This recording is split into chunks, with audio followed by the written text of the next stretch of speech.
Robbie Simpson, welcome to the Running Long podcast. Hey, thanks for having me. Yeah, good to see you. How are you doing over there in Scotland? Yeah, quite well actually. Yeah, enjoying it. I was in South Africa for a bit and it was roasting hot. So now I've come back to like 30 degrees colder and it actually feels really refreshing to be running in the wind and rain again. Never thought I'd look forward to it, but it has been nice. You must be Scottish for sure. Yeah, I think you can't change it, it just runs in the blood. Like you just Yeah, like that cold weather. cool. You seem to be spending quite a bit of time in South Africa. Is that a reason why you go there so often? Is it just for training or because you have some connections or places that Um, you really like for well, I training? really like it. Yeah, it's been I really enjoyed going there. Like the first time I went, I wasn't sure what to expect, and I thought maybe it's just like a once in a lifetime type thing. Just go there, experience it, do some racing, and then come back. But then there were more opportunities to do more races, and there were some really great events there. So then I just kind of got hooked on it, and the running community is great there too. Really friendly people, and I just love the way of life. It's like a lot more chilled than most of Europe, so Yeah, it's great. So I definitely recommend going. embracing the African style. Cool. Yeah, Where were you based exactly? Stellenbosch um, yeah, Stellenbosch, yeah. But I seems made to a bit of a be very popular mistake. Yeah. for, middle distance and track runners also. I Oh know yeah, a it's few people perfect. from Italy who go there to spend the Yeah, winter.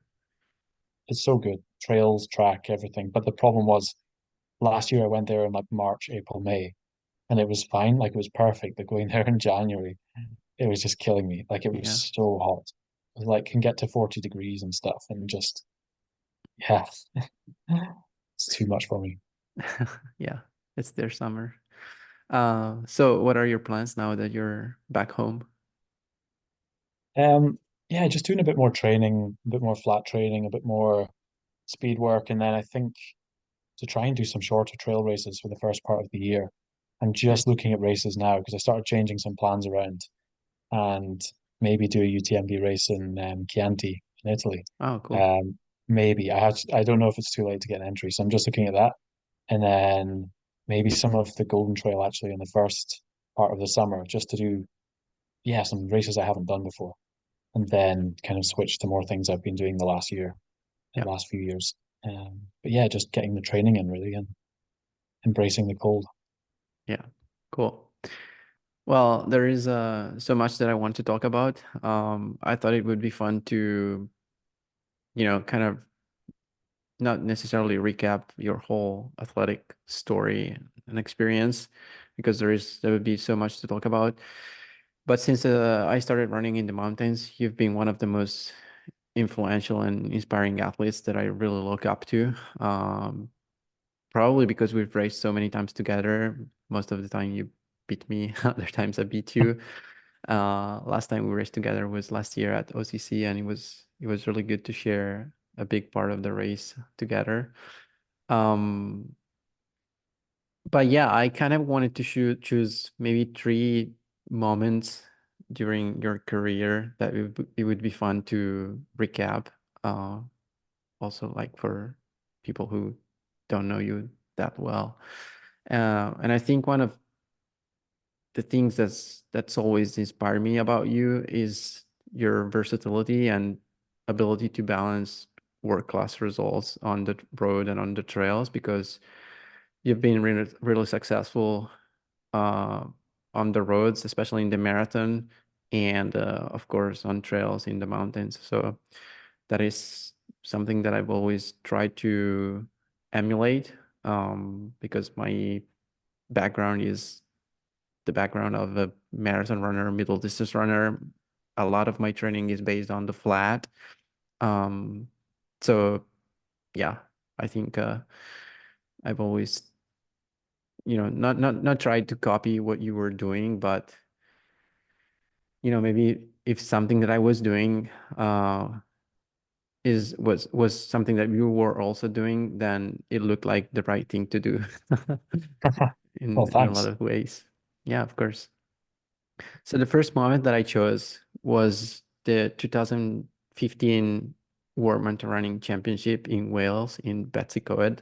where you won the bronze medal behind Fred Musobo from Uganda and Bernardo Matteis from Italy. And I don't know if you like how you lived that moment, like if it was a breakthrough performance for you, um, what it meant for you, since you were representing Great Britain in your home country in a world championship. But it was definitely like a huge performance in, of course, one of the most competitive events in the trail and mountain running scene. So what do you recall from that experience, and what did it mean for you? Yeah, I remember that one now. I remember because it was in the UK and I'd been training really specifically for it all year, and had a really good block up till then, did all the good races, preparation, training, everything had gone so perfectly. And then I remember the gun going and then getting pushed all right at the start of the race and then like trampled on. And I remember just hitting the tarmac and yeah, just like scratching my knee, scratching my hands, like all of my shin in the first 1 second of the race. And I was thinking like, Shit. damn, this is such a bad start to like what's meant to be the biggest race of the year. But then I remember some really nice guy behind me just like scooped me up and then pushed me. And then suddenly I was back running again, like in the race. I thought it was weird though. It was one of those ones where like after 10 seconds, you're like, am I actually okay to run? Like I was looking at my hands and legs, like, are there any bad injuries or is it okay?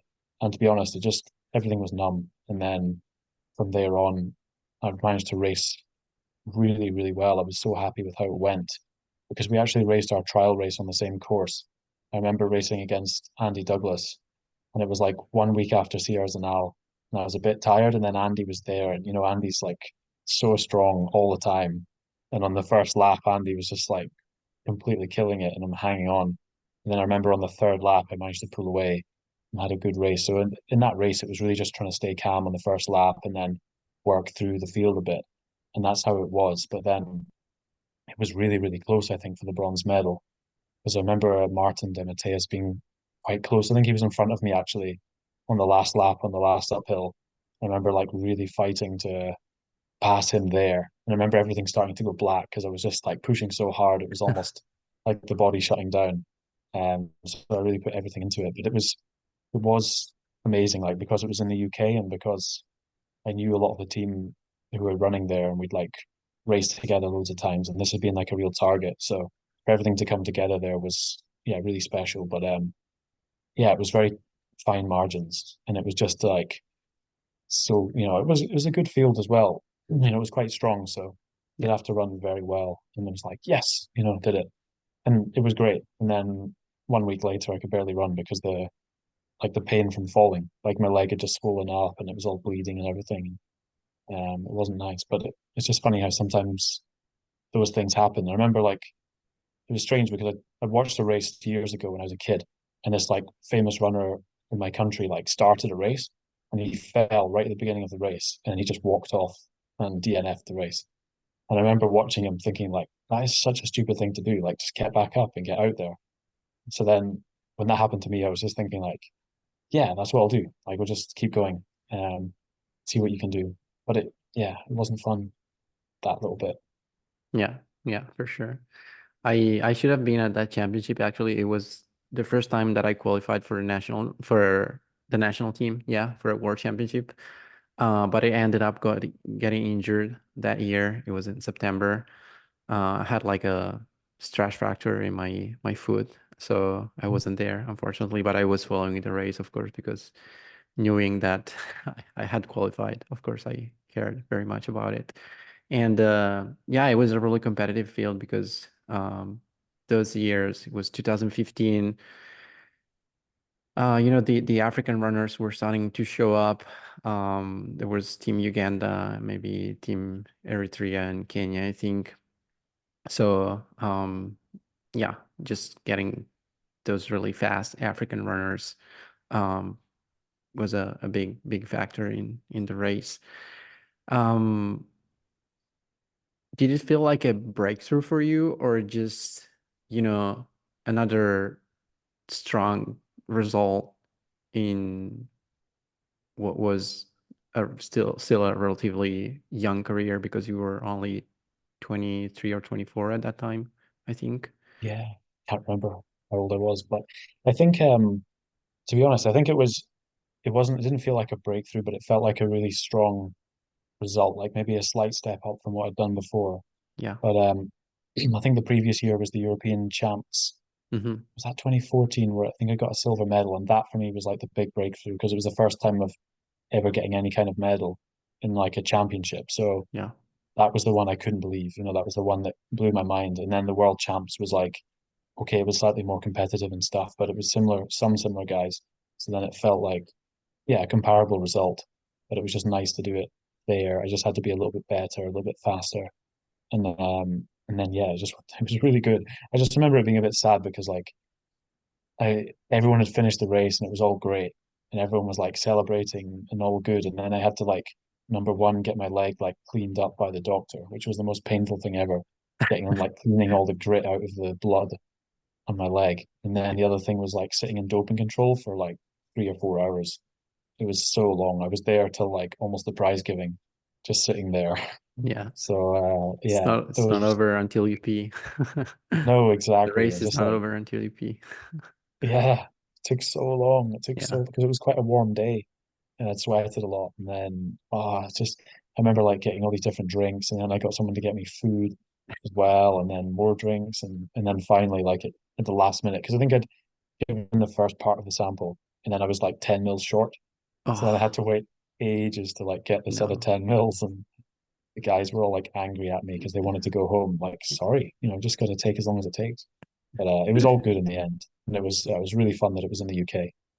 Um, although not the same atmosphere as Italy, obviously, but it was still good. Yeah. This is a good anti-doping story. Yeah, cool. Yeah, I was also thinking about, the adrenaline and yeah, the adrenaline effect of the race. Even if you fall, you pick yourself up, restart running and you don't really feel the pain. I mean, yeah, you're in a lot of pain, but it's amazing what your body and your mind can do in those situations, I think. That wouldn't be possible in any other context, I think. That's another cool thing about racing. The second moment was that I chose was actually just 1 year later at the 2016 Sierre-Zinal because it seemed like the victory was yours until like the very last kilometer. Then what happened? oh, that's a good question. What happened? I can't even. I can't even really remember what happened. I remember having. I was in the lead, and I knew I had like a bit of a lead. I don't know how far ahead I was. Not a lot, but like enough surely to bring it home. But then I kind of misjudged how far it was to the end, and I thought it was going to be fine. I was like, yeah, yeah, I've got this. This is good. I can just keep pushing, keep pushing. But then things began to go a bit strange, and then I began to have this feeling of like anxiety, like I've never had before. Like I was paranoid. I had this like fear inside me for some reason. I didn't know why that was. I was still running quite well. And then on this final descent, I was just so confused and so like terrified. And then I'm running down there, and then time just seemed to disappear. Like I don't know what happened. I don't remember anything apart from Petro Mamu coming past me with like 600 meters to go, like really, really fast. But normally, once you get to that last K, it's so easy. Like it's really smooth. It's just downhill. Yeah, You can just let the legs go. But I just could not let the legs go at all. I don't know what happened. I don't know where the time went. Like 1 minute I had this lead, and then next thing he was running past me, and I don't really remember anything in the middle. And then I remember hitting that road at the end and just being like, yeah, this anxiety was still there. I was struggling. I was like almost zigzagging on the road. And then I looked over my shoulder and I could see someone chasing me for like the second place. And then I was like, oh no, I'm going to lose another place if I don't get over the line. And then I kept running and I knew who the guy was. It was one of the Colombian runners, all this stuff. And then I got to the end and then my head I just crumpled over the line. I remember my head falling and then just bouncing on the tarmac, like wow. bouncing off of the road. And then that was it. And I just lay there. And then I tried to like sit up, but then as soon as I tried to sit up, it just collapsed. And then just remember being like carried. I think I was in a wheelchair or something. But every time I tried to move, I just remember passing out completely. And then as it turned out, the guy that I saw who was chasing me on the home straight wasn't even in the race. He wasn't even running. It Yeah, was just because all I in my I was mind. actually in the third place that time, but I wasn't able to see you. I was maybe a couple of minutes back from you, and I only found out about this story like from the race videos and from from other Yeah, it people's tales. was bizarre. It was so weird to be in that state. But then the problem was, I thought once I got to the line, I'd be fine. And then it's all good. But it took so long. So I went to medical. And again, I was just lying there, like passed out. And I remember everything being black and then like hyperventilating so much that I felt like I was suffocating at the same time. And then I had like lactic acid in every muscle in my body and everything was just black. And then I was like so lost in this like hyperventilating that I was like, how do I like get out of this? But then I don't know, I just remember passing out and then sort of coming round a little bit, trying to drink something. And then I couldn't understand what anyone was saying, or when I spoke to them, they couldn't understand my words. And I was like thinking I'm being so clear and like explaining things, and I wasn't like speaking properly at all. I was just Crazy. talking like rubbish. So then I'm trying to explain to them, and I said, look, can you find someone that I know to come and help me? Because I can't understand what you guys are saying. And they're like, yeah, like just name some names and we'll get those people to come and help. And then at that moment in time, I couldn't think of any name. Not even a name of a friend. I was just like, what is a name? Like, what is a name? I don't know any names. And then it took ages, but then eventually I remembered Jonathan Wyatt was there. And then I said his name and then he came through. And then he just like because they had a blanket on me and stuff. And then John was like, "No, take that off." And he got all this ice and he poured the ice on me. He put like water on my head and cooled me down. And then, just then, I began to start feeling a bit better because I was just way too hot, I think. And I don't think they realized quite what was wrong. And then he just like put all this ice on me. And then, yeah, then I started to feel good. So, yeah, I was very thankful for that. And then things were after that, I felt great actually. It was Wow. just that one thing. But Yeah. it wasn't good. Was it the race where you felt like were there any other circumstances that you dug so deep, like really feel like you went to the well so much? I mean, I've definitely gone to the well a lot in races, and I think even to that extent a few times. But I think the problem with that race was I went to the well early, and then I thought that I could just keep going till the end, and I thought I had enough. I think if I'd had like a bit more to drink or something, Hmm. and like focused on cooling myself down more and managing the heat, it would have been much better. But I just sometimes at the end of a race, you can like ignore almost the last 15 minutes of a race. You're like, it doesn't matter. Like I don't need to waste time with anything. I just push on to the end, and you have like the mental strength to do it. And that's what I thought I could do there. But I didn't realize that when I thought it was 15 minutes to the end, it was more like 30 minutes to the end. And then it was just too far, and then everything just crumpled. So it was, yeah, just pushed too hard, like too soon. Like I was dying for the last like probably 50 minutes of the race, but it was just enough to like still stay in the lead. But yeah, that was, yeah, you're bringing back all the painful memories now. This is good. Painful, but Uh, also very good moments. Um, the third one that I chose was the 2018 Commonwealth Games marathon, where you took an epic third place um, at the Gold Coast marathon, sorry, in Australia. Um, what do you recall from that experience, and what did it mean to represent Scotland in that event? yeah, that was incredible. That was one of the best moments I think ever was doing that race. And just everything about it, like doing a big championship like that, big games, like meeting athletes who do other Yeah, because sports and like everything. for us, I mean, we're from people from Italy, from the US, we're not in the Commonwealth. We don't really get the importance of that event, but for someone from, India or Great Britain or yeah, any countries that were used to be part of the Commonwealth, it is a huge deal to compete in those games. Yeah, no, it was like when I was growing up and starting athletics, it was always obviously the Olympics is like the highest one, but Yeah. Commonwealth Games was always seen as being like prestigious and everything, and you know you'd really want to qualify.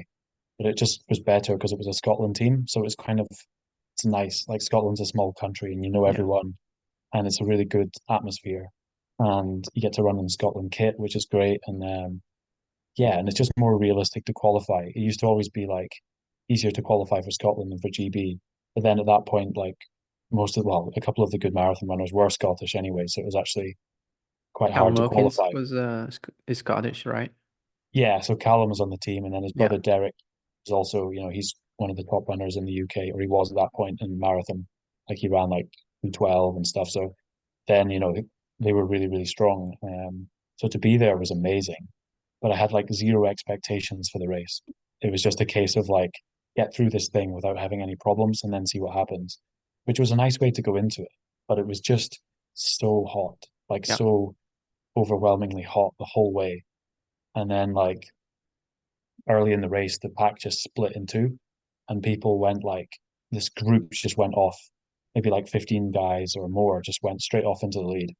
And then I ended up just being running on my own. Like a pack dropped back, a pack pulled away, and I just ran solo in the middle because I thought, nah, I can't run this fast. It's way too hot. I remember like picking up bottles from the aid stations and pouring it on myself, and it was like honestly like tea. It was like a hot drink. It was like crazy how hot it was. And you ran past a car parked there, and you could feel the heat like radiating off the car because it was just in like intense sunlight.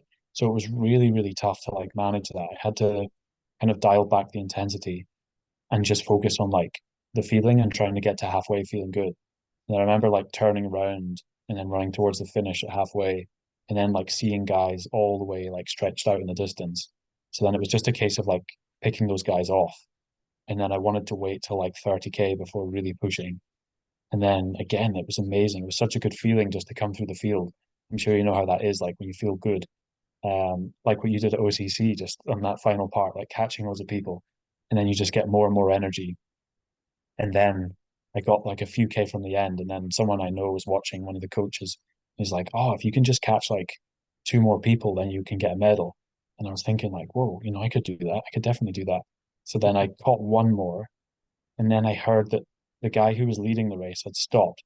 And I was thinking, like, I don't know who's leading the race. I honestly have no idea because I'm in the race. I don't know what's going on ahead. And I hoped that it wasn't Callum. I was thinking, like, maybe it's some other guy. But then it turned out it was, you know, it was my teammate Callum who had like collapsed. But then when I saw him, I was like, like, I thought maybe, I didn't know what was wrong, to be honest. I thought maybe he had an injury or something. There was people with him, and it was, you know, it was really sad to see Callum lying there. I had like 2 kilometers to go, and Callum was just lying there. But then I just had got into this like third position, and then I was like, okay, right, let's just like get to the end and then find out how Callum is. And then, you know, it was a really good race. Like I felt strong, but it was weird like crossing the line. And then I got to the end and I was like, yeah, you know, it's all good. And then I was asking like the team managers, like, okay, so what's the deal with Callum? And they're like, oh no, he's like really not good. He's in hospital now. Like we don't know how he is. And then suddenly you're like, oh wow, okay, that's insane. Like I didn't realize it was anything so serious. And it kind of just brought the whole thing down like completely because then you're like, you know, my teammate like he was lying there on the road. Like the road was so hot you couldn't stand on it in bare feet because it would burn you. And yet he was just lying on it with already like heat exhaustion. And then he wasn't able to be helped to begin with because people said like he'd get disqualified. So that Yeah. was, I mean, he's like he could have died there. Oh, But terrible. yeah, I mean he was okay in the end. But it's just one part that's a bit sad to the story because like I didn't expect like they asked us to pack our like presentation kit in case we got on the podium, and I just didn't pack anything because I'm like, there's no way I'm going to be on the podium. Like I'm not going to pack any of that stuff. Waste of space, waste of time. And then I didn't have any kit, so I had to borrow Callum's kit to go on the podium, and it was like too small as well. So I was like squeezing into Callum's stuff, and then he's in hospital, and I'm just like, oh, I feel so bad. But yeah. But then I went to see him in the hospital like the day after, and he was doing a lot better. But it was really sad. Like he had no recollection of it at all. He just he just pushed so hard, and then he kept pushing even when he was fading. Didn't remember anything for the last 10K of the race. Kind of like your 2016 Sierre-Zinal. I mean, not too different. Similar, actually, yeah. No, it Yeah. did bring back memories of that. But then, yeah, at least I just got to the end. But Callum, like he was so close. He was only 2K from the end. And he probably had like a 3 minute lead at that point. Wow. He was just gone. His legs just went. Yeah. So shows how that can happen. Yeah. Did you ever think to just focus on road running after that performance and like leave the trails and just give the marathon a shot, maybe try to qualify for the Olympics? Well, the previous year I did actually try because well, not so much the Olympics, but I did the London Marathon in 2017 and then qualified for the World Champs in 2017 in the summer. Yeah. And then I thought like, okay, maybe this is when I just like stay on the roads in the summer and do this. But then I got an injury really soon after in the training block, and then I went to San Moritz to train for the marathon, and then I had this injury, and then it was just really like, what am I doing in summer? Like, why am I running on the flat? Why am I running on the road? I want to run up in the mountains. Like, I do enjoy training on the road, but I think full time for me, it's I just don't get the same thing from it. I don't get the same satisfaction, and I really love to run up and down mountains. So then, like having to do that, force myself in summer, it was just really like not natural for me. And in the end, I because I had this injury, I couldn't do the world champs. And then, yeah, I just ended up doing a mountain season anyway. So it was just, yeah, like part of me thought it might be good, but it wasn't, it's not really me, you know, Yeah. it's not my thing. So, nah. Yeah. Yeah. Well, I think it's very important to respect your wishes, your yeah, like just your natural um preferences and inclinations. And I think like maybe in October, November, you feel the call of the road because you want to start running on the road and doing road races and marathons, kind of like me. At the end of the trail season, I'm usually a little tired of running up and down the mountains, but then Yeah. as the Yeah. spring comes with March and April, I just want to go back to the trails. So it's kind of this transition and having two seasons in 1 year, that is something that I like. Yeah. It's fun, isn't it? Like the variety, Yeah. like the change, and you race against different people, you go to different places. I think it's brilliant, like the combination of those two things. And you're, like you say, you're always ready for it after you get to like October and you think like, whoa, I've done so much running on the trails. I just want to run fast again and easy. I want to run like 3 minute Ks and instead of Yeah. just running up mountains and, taking hours and hours. Yeah. Yeah. And I think the crossover is really good. And probably in our case, one can benefit the other. It's not as easy as some people may think to combine them at a high level because yeah, it's true that trail running slows you down a little bit for the roads, and it's also true that you can expect to perform at your 100% on trails if you're just training on the roads and doing like flat workouts and not really um, adapting to the terrain and the demands of running up and down the mountains. But if your training is set up in a good way, if you if you have a good preparation, I think it's possible to combine both things. Oh yeah, definitely. I think going from the roads to the mountains is like, just gives you this like new lease of energy and power. I always find that. But the thing, like you say, I don't think you can be like the best road runner in the world with doing like loads of trail stuff because I think if you wanted to run like a marathon, say under 2:10 or something like that, I think you need to do like some track in the Yeah, summer or maybe like shorter races like 5Ks and things and really develop that speed. It's hard to like work on everything when you spent like 7 or 8 months of the year in the mountains. But it's just, it definitely like helps both and it keeps you fresh. And I think it helps the injuries as well to like mix it up and Yeah, yeah, just like other people, do ski mountaineering or other winter sports and just take a break from running 365 yeah, days a year. I mean, yeah, it's not yeah. like we take a break from running, but we just mix it up with cross country, road running, and other things. Yeah, totally. It feels nice. It's just like change is as good as rest, like they say. It's just you feel so different, and then it's just nice to go back. And the other thing I love is like when you always do like the mountain and trail sports, you get so used to it. You get so used to how like amazing it is, and then you don't quite appreciate it the same. But see, when you go from doing like 5 months of running on roads and racing in cities, and then you come back to the mountains and you run on those trails again, it's like discovering it for the first time again. And you're like running on a spring day, and there's like a really nice dry trail and mountains and stuff with snow. It's just like, whoa. Yeah, And you really, really feel it. that's cool. Yeah, Looking at your career results, there is definitely one race that stands out and clearly seems to be your favorite race. We've already mentioned it, of course. I think you ran it 11 times. In 2023, you mentioned it was your 10th time in the top 10 since you raced that race in 2013. You've been 5 times on the podium and 4 times in second place, I think. And your closest finish to the winning position was in 2017, just 13 seconds from Killian. Uh, Sierre-Zinal. So why is it this why is it this race so special for you? What attracts you about Sierre-Zinal and why do you keep going back? well, I'm pretty sure you know the answer because you also go back I every do year. also go back every year. Yeah, Yeah, that's but true. it's just a really special race. I mean, what first brought me to that race was hearing about it from other runners in the UK who'd done it, in past generations, even, guys who were doing it in like the 80s and stuff. Yeah. And so it's legendary in the sport, but it's so competitive. That's what brought me into it because I knew like if you want to test yourself against the best in the world, this is the race to do it.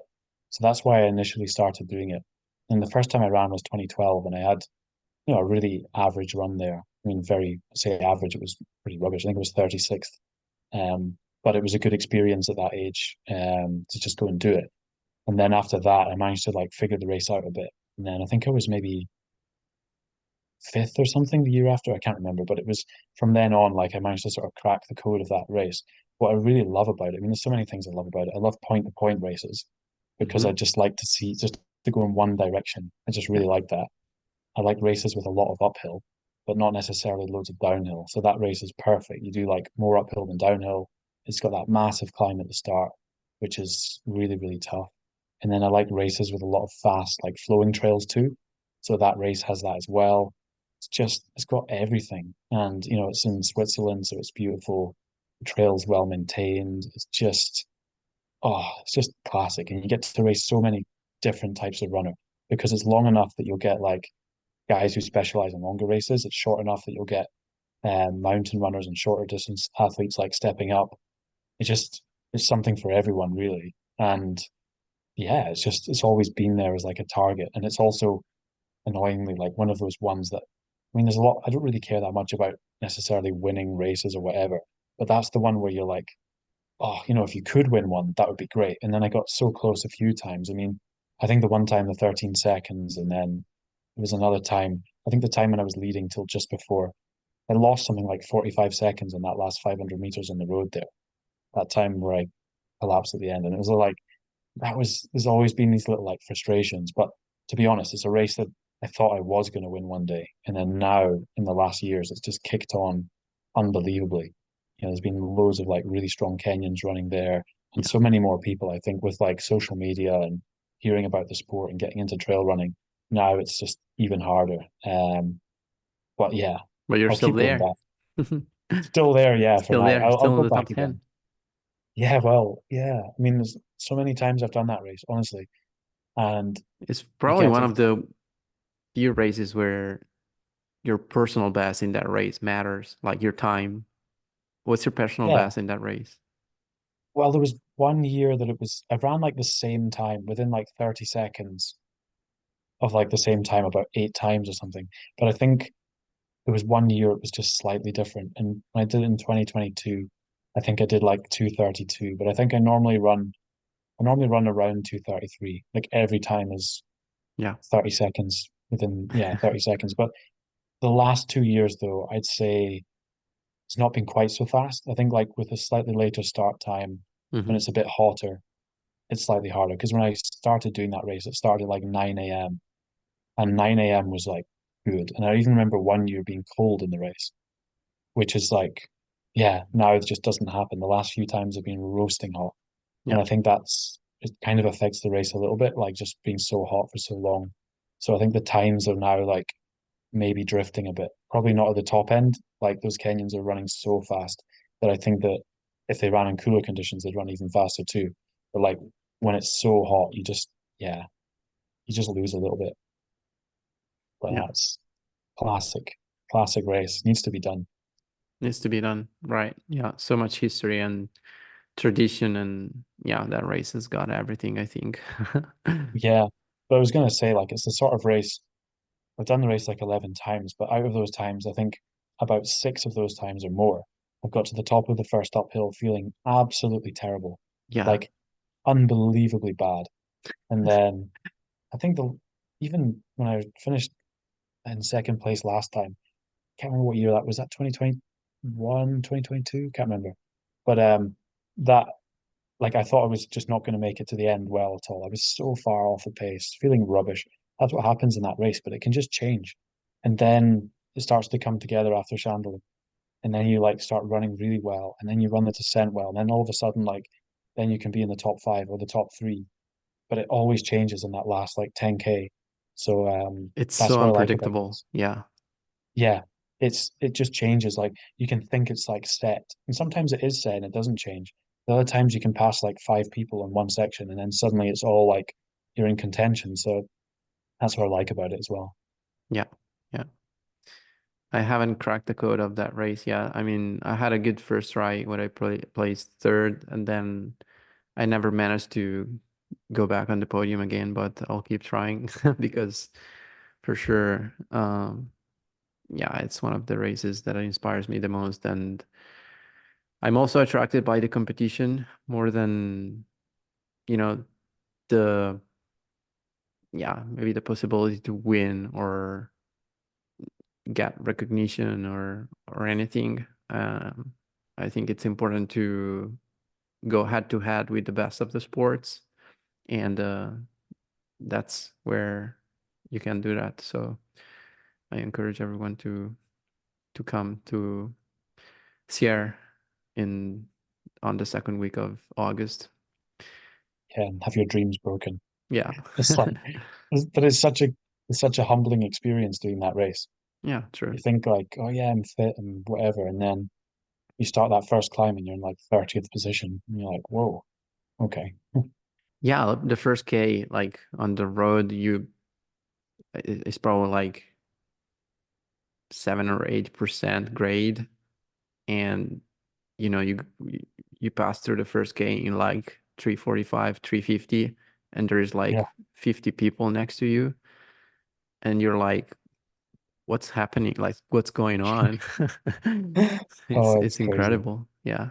Yeah, Also, like, it's I think I really like looking at all the splits, since the course always stays the same.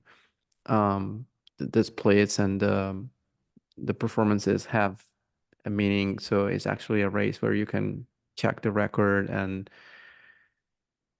check the best splits in Chandelan and Ponchet and Hotel Weisshorn and all of that. And you know, it's yeah, it's kind of a combination between mountain running and marathon running, where pace matters, and you check the splits, you make the projections, and you set a strategy.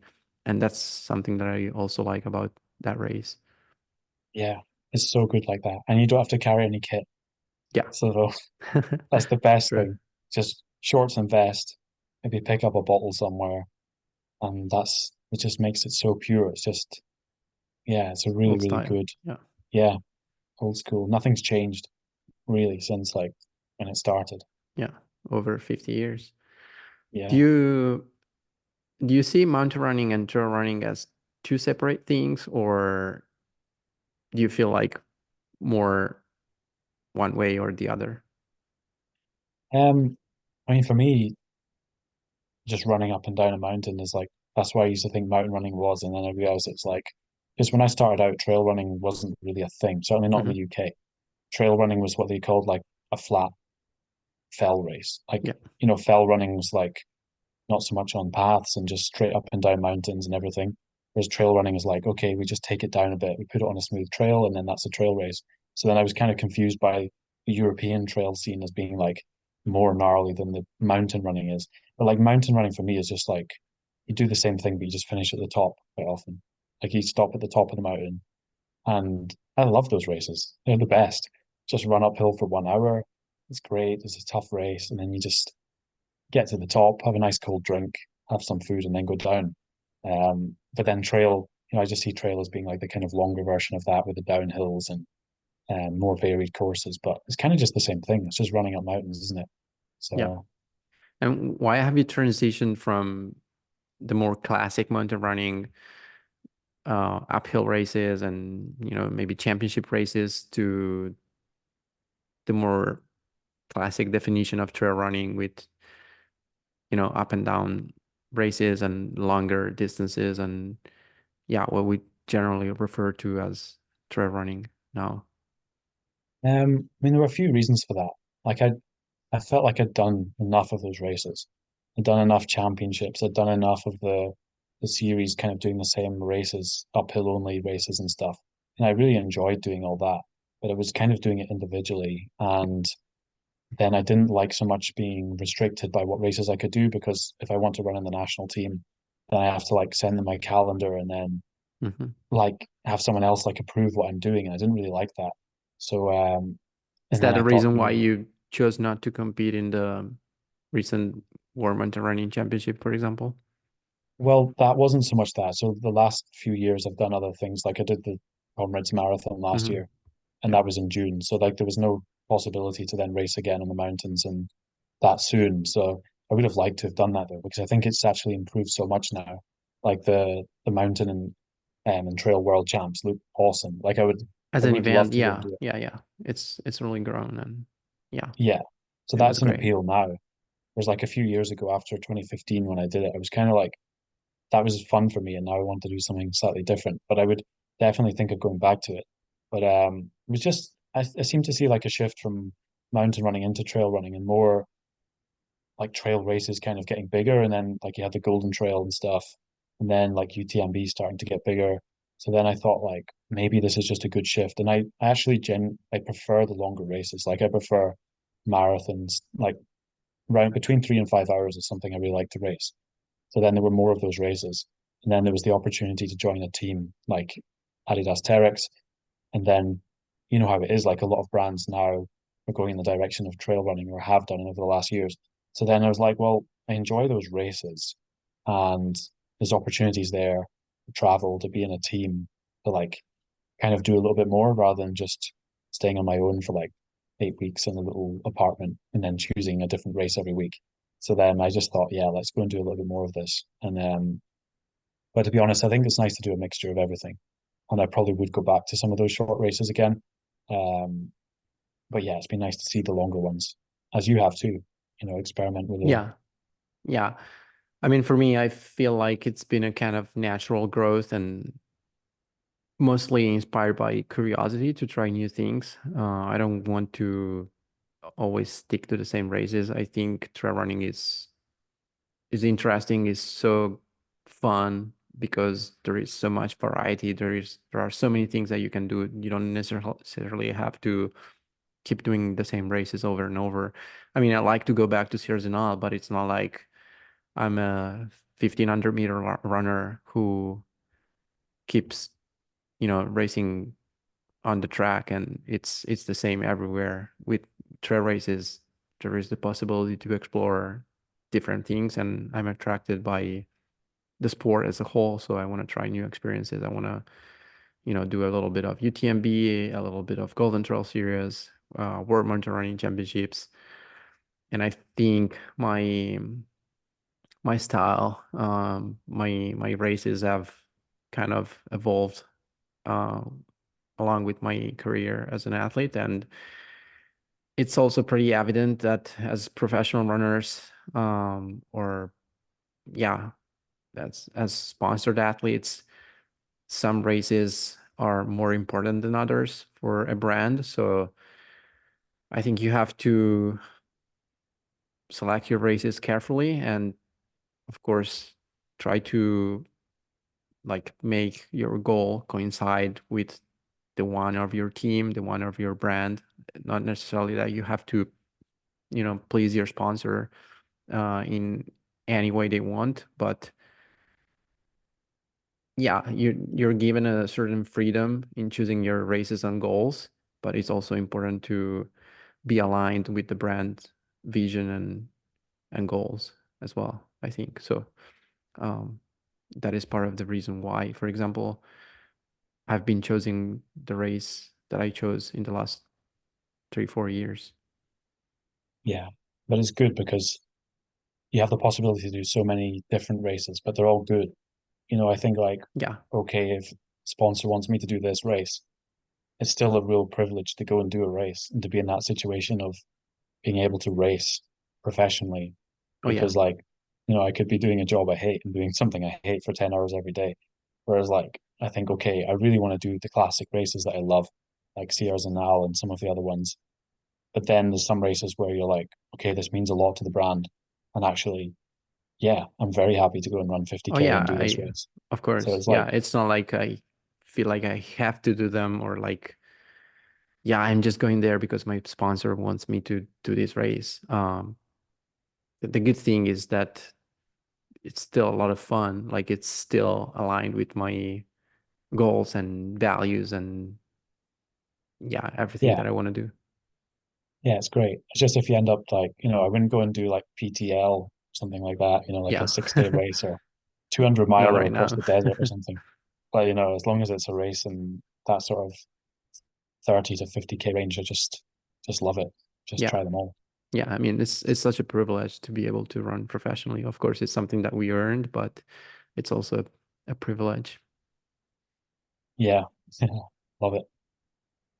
Um, you really experienced the early days of trail and mountain running when running professionally wasn't really a thing, and maybe people look at you like you were crazy or a fool when you told them that you wanted to focus on running instead of having a conventional career, because I think in 2014, 2015, there weren't that many opportunities to run professionally. So how did that feel for you? What was your experience graduating from university and choosing to just focus on running? It was really, really exciting. It was like the best thing I've ever done. I just remember I'd like worked for a few years for university and during university. And I think I'd saved up like £5,000 and I thought I was like a millionaire. It's like I've got £5,000, I'm gonna be fine. So then I managed to organize this really, really cheap like room, this little apartment to stay in Austria. And I was paying like €300 a month for everything, all bills and accommodation. And then I just thought like, let's see if I can make enough money to pay my bills. Because it's not like people always ask you like when do you go pro and how do you like choose to be pro? But it's for me it's like the income is more than you spend. Therefore, you don't have to have another job. And then that's kind of what it was. I was kind of spent years just gradually building up my performances, and then I was able to make some money. So when I moved over there, like I saved quite well in the summer. I saved some race winnings, not that much, Sometimes you get like €100 or €200, but Yeah. occasionally you would win like €1,000 or 2,000. And then I just remember I had this little safe that I had the money in, and then I was like, oh, this is quite good. It's like I've made enough to survive over winter. And then that's how it went to begin with until I started doing some bigger races and having some better results. And then I could like, yeah, save a little bit more and have a slightly better, yeah, I'm not saying luxurious life, but I could afford to spend a little bit more and everything was good. But it was really exciting just doing that. And at any point, if I decided, oh yeah, I'm not enjoying this or I'm not winning any money and I'm not, making anything, then I could have just gone back home and got a job or stayed out there and got a job. But as it turned out, like I didn't have to because I was just able to live within the means, like, what I've earned. So then it was really good fun. It was just travel around, race every weekend. But there's some points where you're like, wait a minute, like if I get an injury and then I can't make any money, like I'm done. But then you just thought like, yeah, then I just get a job like everyone else does. But I didn't want to get a job. I didn't want to like just go and live in a city and do something I hate all day. So I thought it's just good to see where it takes me and just give it a shot. And yeah, I've just managed to keep it going since Yeah. somehow. Yeah. Did you ever feel any judgment from people for your choice? Because of course it's not the most conventional career path for a young man. And personally, I've felt some pressure even from people who are close to me.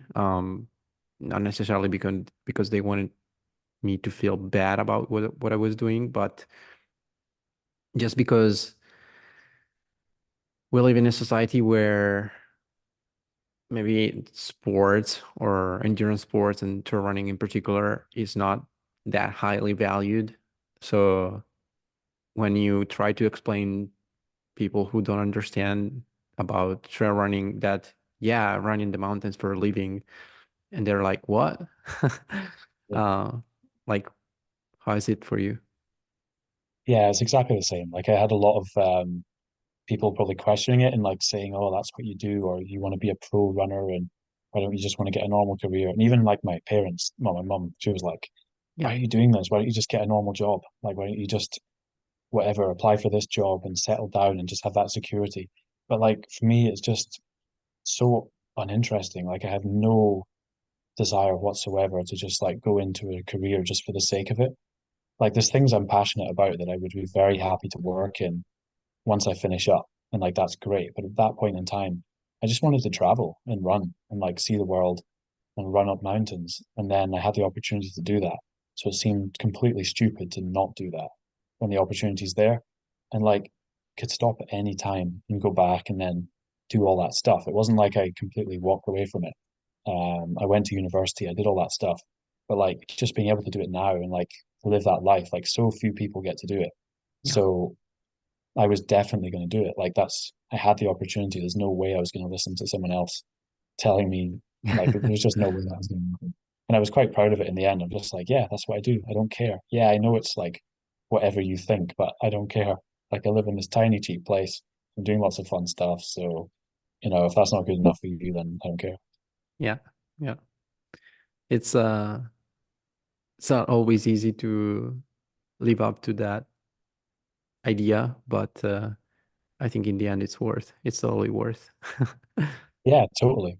But the thing is, if you were like a footballer, and then you said you were a professional footballer, people would be like, kneeling down and Yeah. like wanting to kiss your hands and feet. They'd be like, whoa, professional footballer.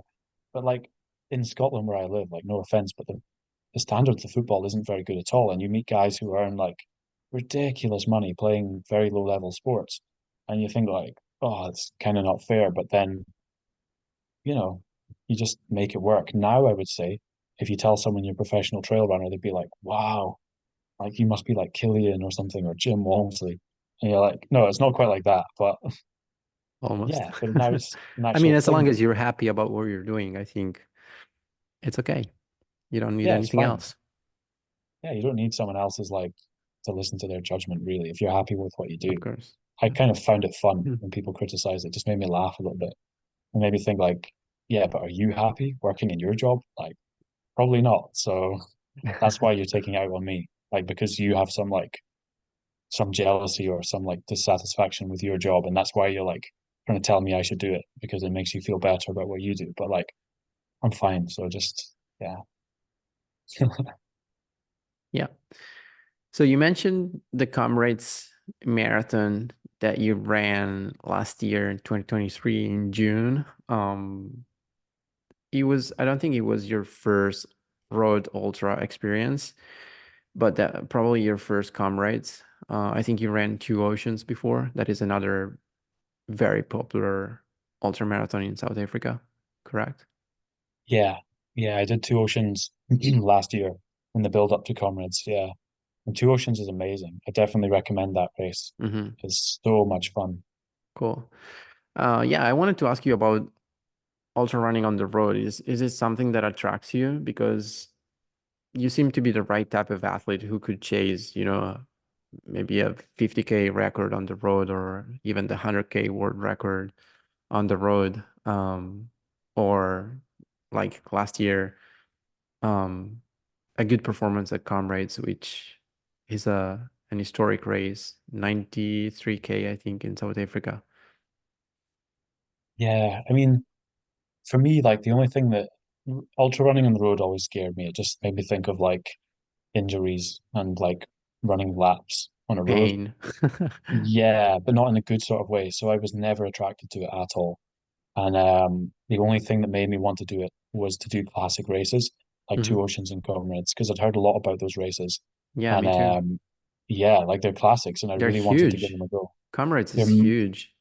it's unbelievable. Like, It's mind blowing. what is it? 20,000 people? Maybe more? Yeah, yeah, sometimes even more. It's like the Yeah. biggest ultra race in the world. And Yeah. everyone says the biggest ultra race in the world is like whatever UTMB and stuff, but it's not.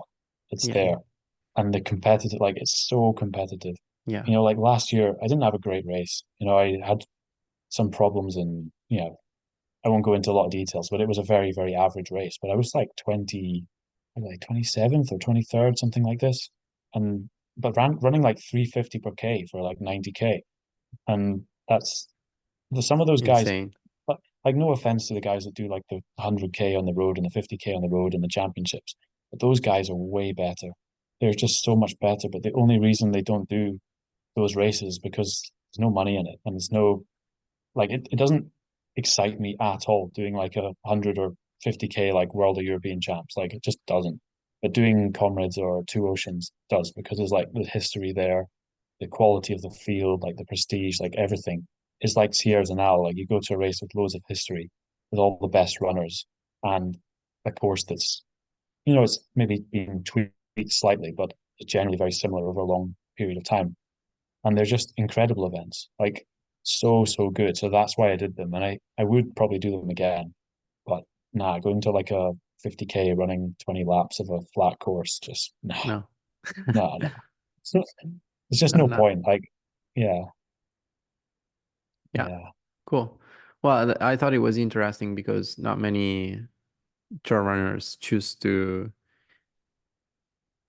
do road ultras. Besides, I can think about Camille Herron or Jim Walmsley when he tried the 100K world record, but not many others. So I thought that was interesting. Um, just one question about your future, and maybe some anticipations about 2024. What are your plans for 2024? And is it like are you interested in racing even longer distances? I think your longest race so far has been Comrades and Templier on trails. Do you plan to go even longer? And I think I would enjoy going longer once or twice just to see what it's like 100K or 100 mile, like once or twice. But I just don't know if it's really my thing. Like, to be honest, I really enjoy the short races, or like at least my favorite are between like that 20 and 50K or 30 to 50K. So that's what I'll probably stick with doing mostly because I just really enjoy it. Like, I think I'll throw in one like 100K sometime, but Yeah. every time I've done those like 80Ks, I've just thought like, Comrades was a bit different because on the road it was a lot faster. So I felt like it was still in that sort of 5 hour range, which was okay. But like, oh, Templator, that was a death march for me, that race. And I just thought, never again am I racing like 7 hours or whatever. And it's just, I enjoyed it I don't so know. much last year. I had Did you? so much Yeah, you fun. had a good race. Yeah. Yeah, I had a good one. It was my first 80K 50-mile race, and yeah, I want to go back.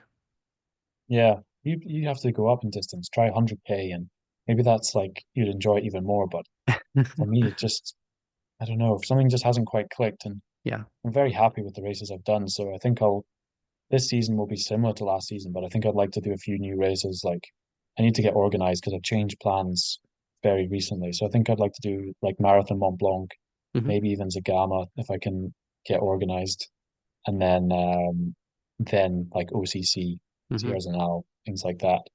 And then we'll see later in the season, maybe something a bit different, like maybe 100K, but like a more runnable trail one.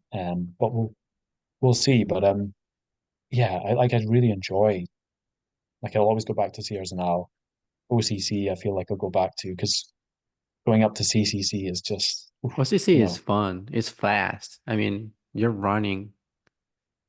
yeah, yeah, it's fast, it's Yeah, fun, I really like big that. climbs, great fields, a bit of everything. Like it's properly enjoyable. Whereas like Yeah. doing another 50K on top of that, like, Not sure. yeah, not really.